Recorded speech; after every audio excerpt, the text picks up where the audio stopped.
How do people like spicy food? The simple answer, spicy food is basically morphine. Now this obviously requires a bit more explanation.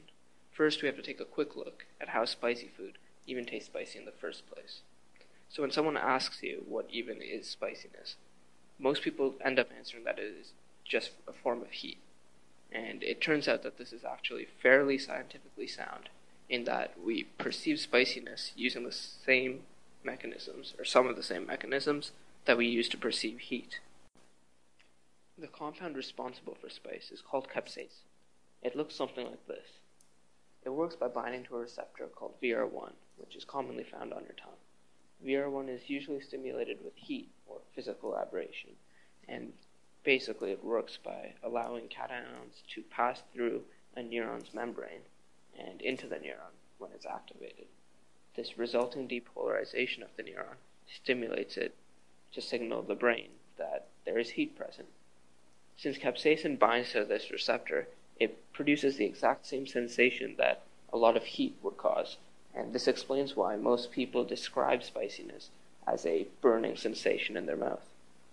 But don't worry, because capsaicin, or spice, does not actually cause a chemical burn or harm your tissues at all. It merely causes the sensation of heat. Obviously, this is a very simplified version of how spiciness works and is perceived. The complicated version looks a little bit more ugly. So now we move to why people actually like spicy food, why some people have a craving for spicy food. As of now, it probably doesn't make much sense, since I've just described how it mimics a burning sensation in your mouth. Spicy food causes nerve cells to release substance P, and this substance acts on brain cells in the same way that opium-derived drug morphine does. Substance P usually indicates pain, and so the brain responds by releasing endorphins.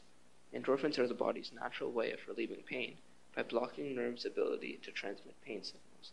Acupuncture works along the same lines, and essentially the needles release endorphins into your body, thus causing a sense of pleasure.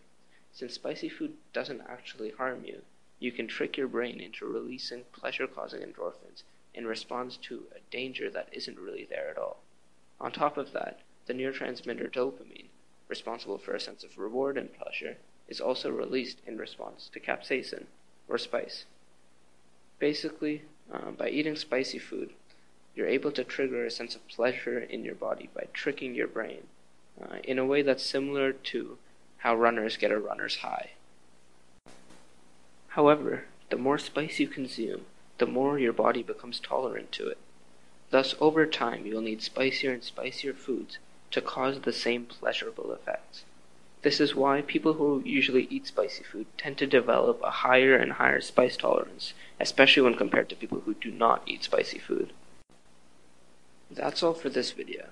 Hit the like button to let me know if you enjoyed it, and if you can spare a moment to comment letting me know what you liked, or what you would like me to change in the next video, I would really appreciate it. Click on subscribe to stay up to date with more new content such as this, and I hope to see you in the next video.